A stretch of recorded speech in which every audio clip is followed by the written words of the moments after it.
Bismillahirrahmanirrahim. Al-Fatihah ila hadratin Nabil Mustafa Muhammadin sallallahu alaihi wasallam jami'i ikhwan min al-anbiya al-muslimin wa awliya wa suhada wa salihin wa jami'i a'immatir rasyidin wa jami'i awliya illahi ta'ala wa jami'i ulama al-amilin wa jami'i sahabatin khususan Abu Ya Sayyid Muhammad bin Alwi al-Malik al-Hasani Abu Ya Sayyid Ahmad bin Sayyid Muhammad bin Alwi al-Malik al-Hasani khususan ila Sayyidil Imam Abu Abdullah Muhammad bin Ismail bin Ibrahim bin Al-Mughirah bin Bardizbah Al-Bukhari Al-Ju'fi.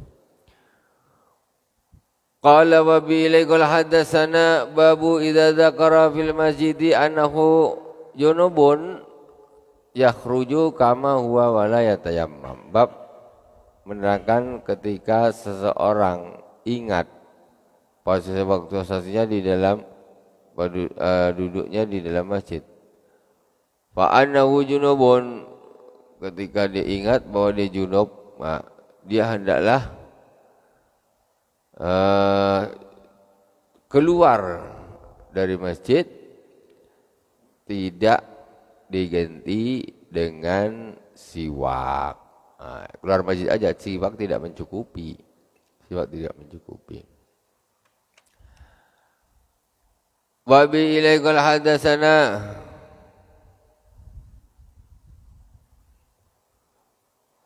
wa bi ilaikal hadatsana Ibnu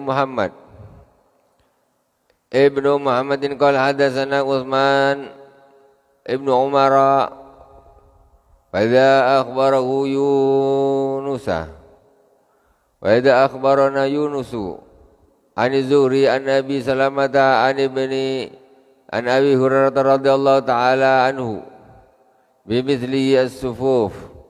Falamma kharaja ilaina Rasulullah sallallahu alaihi wasallam summa kharaja ila waras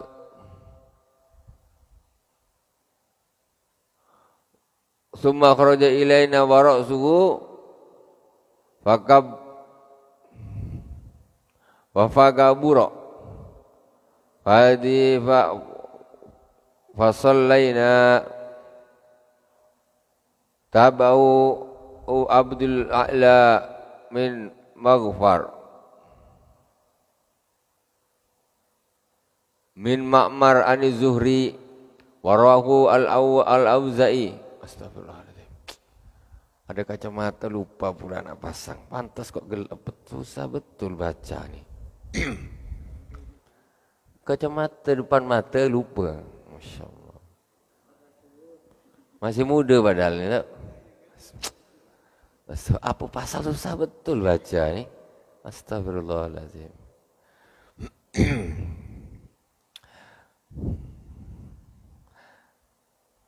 Wa bi ilaikul hadatsana Abdullah bin Muhammadin qala hadatsana Utsman bin Umar qala akhbarana Yunusu an Zuhri an Abi Salamah an Abi Hurairah qala uqimatis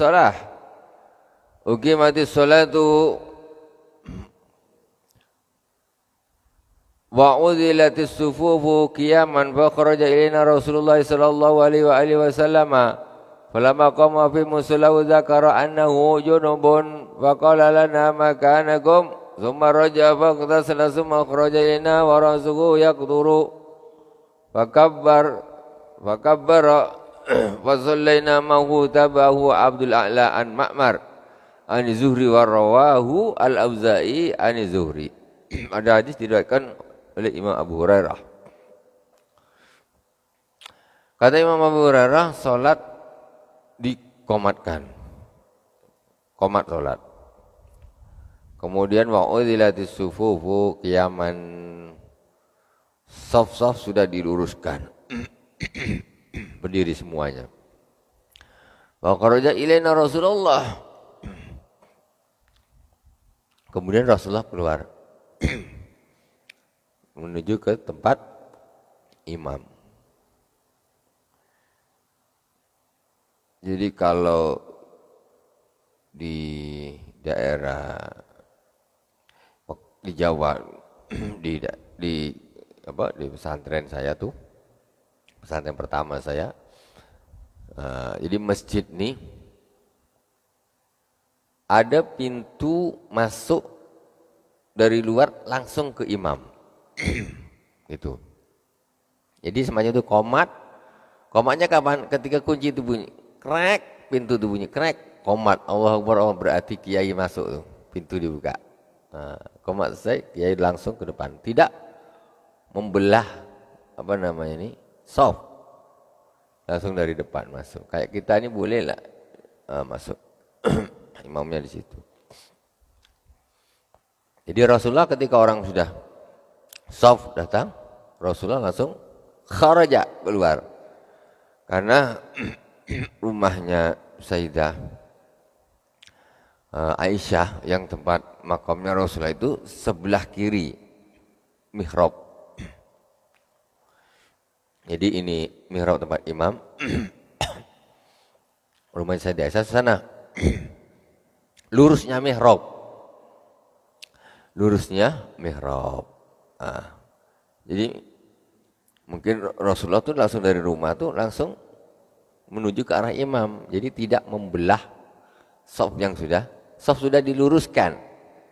Kemudian kharaja Rasulullah, berarti Rasulullah maksudnya keluar dari rumahnya, karena rumahnya Sayyidah Aisyah itu di masjid itu sudah.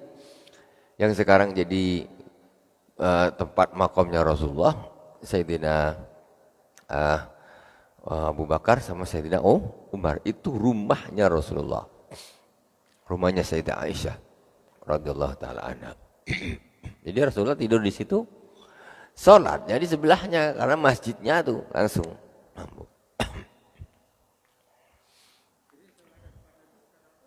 Hah? Sebelah mana? Sebelah depan tuh ditambah orang sekarang. Orang sekarang dia nak mengeluarkan makam dari masjid. Dia tak mau sholat, ini makam ada di depan. Ditambah dia. Ke depan imamnya di depan sana. Imam Rasulullah itu dulu di dekat. Apa namanya tuh? Raudhah. Di situ kan ada mihrab tuh, tempat imam tuh. Itulah tempat imamnya Rasulullah dulu. Kemudian dari pemerintah sekarang pelebaran pembangunan Masjid Nabawi ini yang dibangun bagian depannya makam Rasulullah, bukan di belakangnya. Maksudnya apa? Supaya sholatnya itu tidak di belakang kuburan. Gitu masuk mereka. Kalau kita tak ada masalah, itu mulai zaman Rasulullah dikuburkan di situ, Sayyidina Abu Bakar masih ada, tetap sholatnya gitu. Sayyidina Abu Bakar wafat, Sayyidina Umar tetap di situ, mihrabnya sholatnya di situ juga. Sampai Sayyidina Umar wafat, para sahabat pun sholatnya di situ. Kemudian setelah pelebaran yang baru ini, di depannya makam. Jadi istilahnya ini imam, itu makamnya di situ, pelebarannya jadi ke sana. Jadi orang sholatnya Allahu Akbar yang sop pertama kedua itu depan, dia membelakangi Rasulullah Shallallahu Alaihi Wasallam. Jadi mereka tuh tidak mau, apa istilahnya? Ya alasannya takut syirik. Gitu. Takut syirik. Padahal itu kayak gitu tuh mulai zaman sahabat sudah gitu. Rasulullah wafat kan dimakamkan di situ. Siapa khalifah setelah Rasulullah? Sayyidina Abu Bakar. Ya sholatnya tetap gitu, imamnya tetap di situ. Terus mereka periode terdulu sampai Sayyidina Ali, apa berarti salah? Syirik gitu. Mereka tidak takut syirik gitu. Mereka lebih tahu tentang syirik daripada kita. Itu. Jadi pelebarannya itu lucu, unik. Sebetulnya ya makam Rasulullah itu jadi paling depan gini. Ini mihrab. Depan ini sudah bukan masjid lagi. Bukan masjid lagi. Jadi imamnya di kedepankan. Jadi Rasulullah di belakang, imam sop. Yang depannya itu akhirnya di depannya Rasulullah. Itu. Ya begitulah. Jadi ketika Rasulullah SAW masuk, keluar dari rumah ke tempat mihrab, sudah Rasulullah sudah berdiri. Rasulullah sudah berdiri nak jadi imam nih. Falamma qama bi musalla dzakara annahu junubun. Sudah nak jadi imam, ingat Rasulullah bahwa beliau junub, belum mandi Rasulullah. Akhirnya Rasulullah setelah ingat demikian langsung kemana? Langsung keluar. Annahu junubun faqala lana makanakum.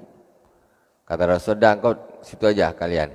Rasul langsung keluar dari masjid, mandi.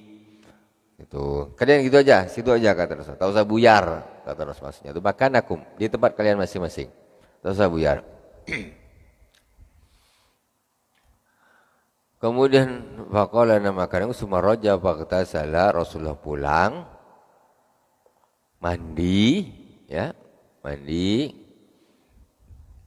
Summa kharaja ilaina wa rasul yakturu. Kemudian Rasulullah setelah selesai mandi, Rasulullah masuk lagi ke masjid. Kata sahabat, di kepala Rasulullah itu masih menetes air. Air bekas mandinya itu masih netes. Karena habis selesai mandi. Fakabbara fasallaina ma'ahu. Kemudian Rasulullah takbiratul ihram, Allahu Akbar. Fakabbarna ma'ahu, kemudian kami takbir bersama Rasulullah, jadi makmum. Tabauha Abdul A'la an Ma'mar an Zuhri wa al-Auza'i. Itu maksudnya begitu. Jadi ketika orang junub harus segera keluar dari masjid. Segera keluar dari masjid, enggak boleh bertahan di situ. Ini dalilnya. Babu nafdil yadaini minal ghusli anil janabah. Bab menerangkan tentang apa kita bilang ini kan? Tangan yang mengkibas-kibaskan tangan dari mandi janabah. Wa bila qala hadatsana abdan qala akhbarana Abu Hamzah qala sami'tul A'masya an Salimin an Quraibin an Ibn Abbasin qala qalat Maimunatu wada'tu lin-nabi sallallahu alaihi wasallam ghuslan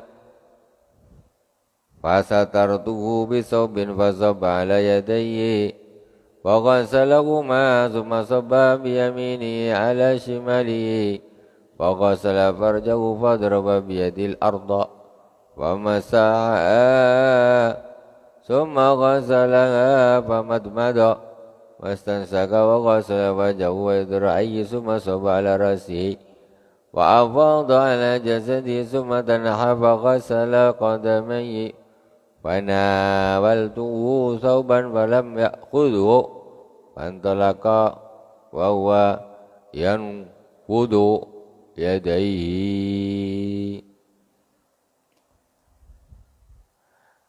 Hadis diriwayatkan oleh Sayyidah Maimunah. Sayyidina Abdullah bin Abbas dapat cerita dari Sayyidah Maimunah, istri baginda Rasulullah SAW. Kata Sayyidah Maimunah, saya meletakkan air untuk mandi untuk Rasulullah, untuk Nabi. Fasatartu bisaubin, kemudian saya menutupinya pakai baju.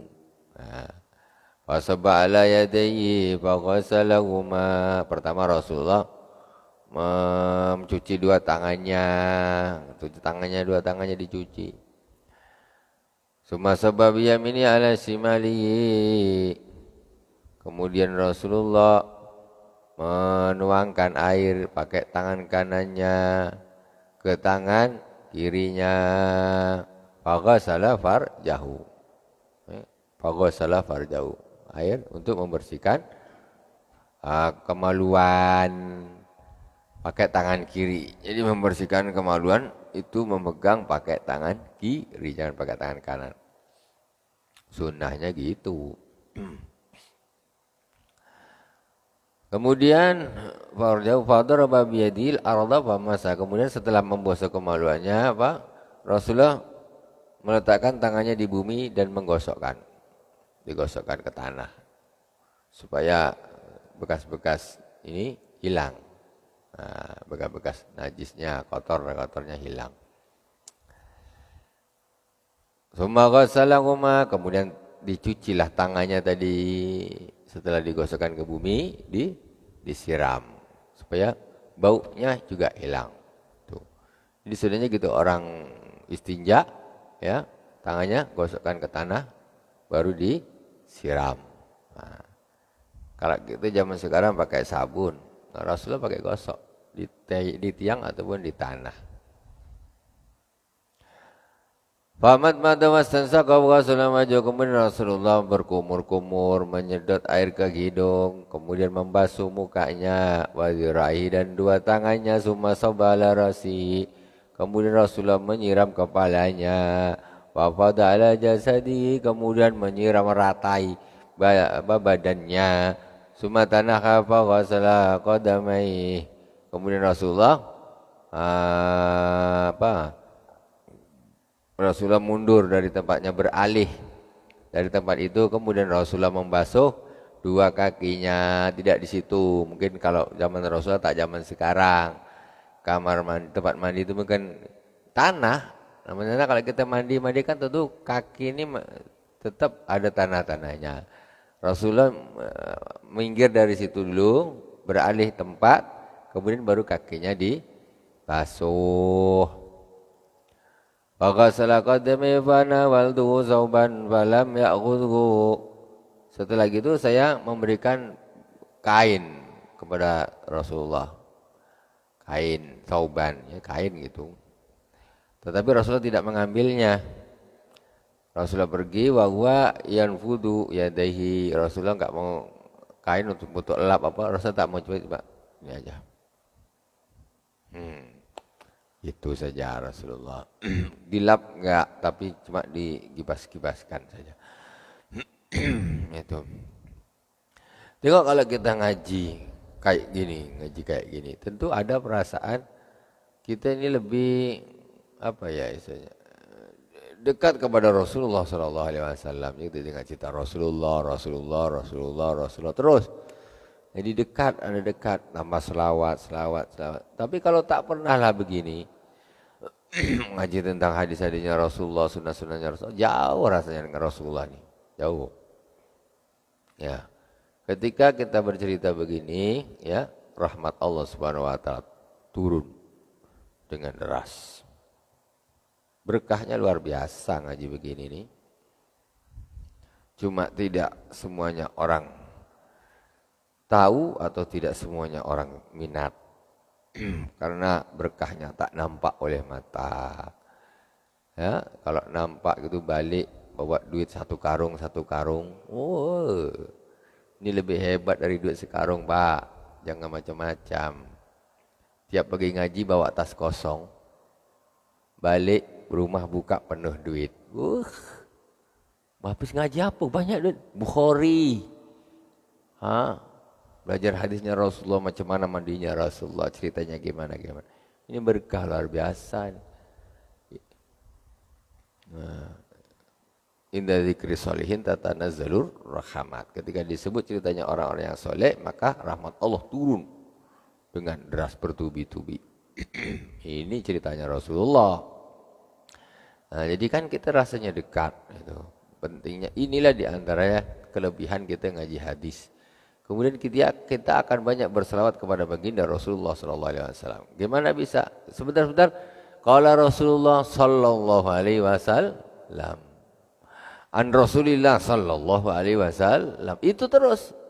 Yaqulu Rasulullah sallallahu alaihi wasallam. Jadi kita nih banyak berselawat kepada Rasulullah kalau kita ngaji nih.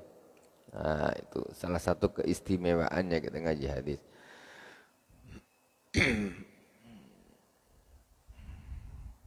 Masuk Isya?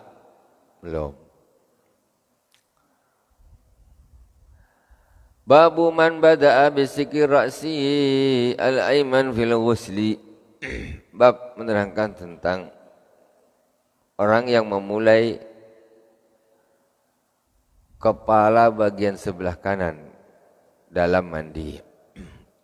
Wa bila qala hadatsana Khalid bin Yahya qala hadatsana Ibrahim Ibrahim ibn Nafi'in anil Hasan ibn Muslim an Safiyata binti Syaibata an Sayyidah Aisyah radhiyallahu ta'ala anha qalat kunna idza asabat idana janabatun akhadat biyadaiha thalasan fawqa ra'si thumma ta'khudhu biyadiha ala sikihal ayman wa biyadiha al-ukhra ala sikihil aysar.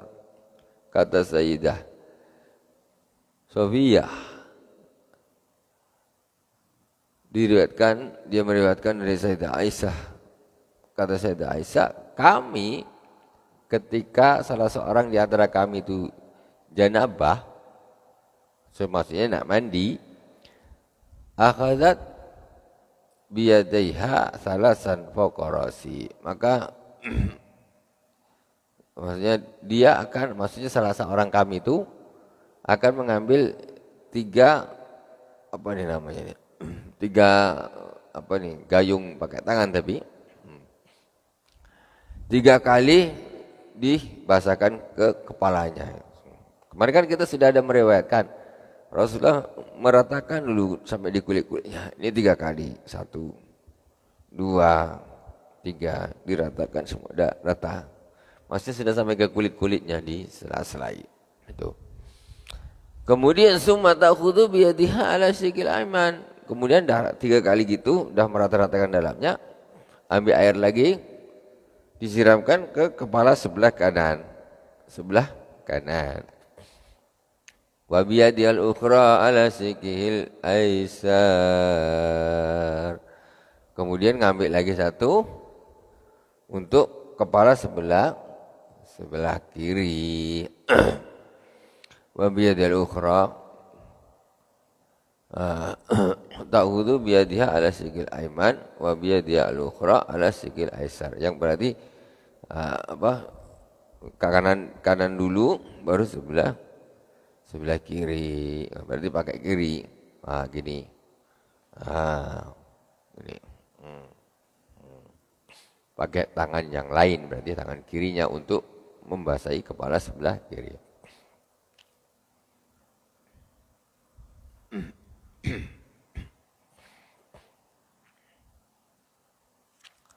Bismillahirrahmanirrahim. Babu man ightasala uryanan wahdahu fil khalwah.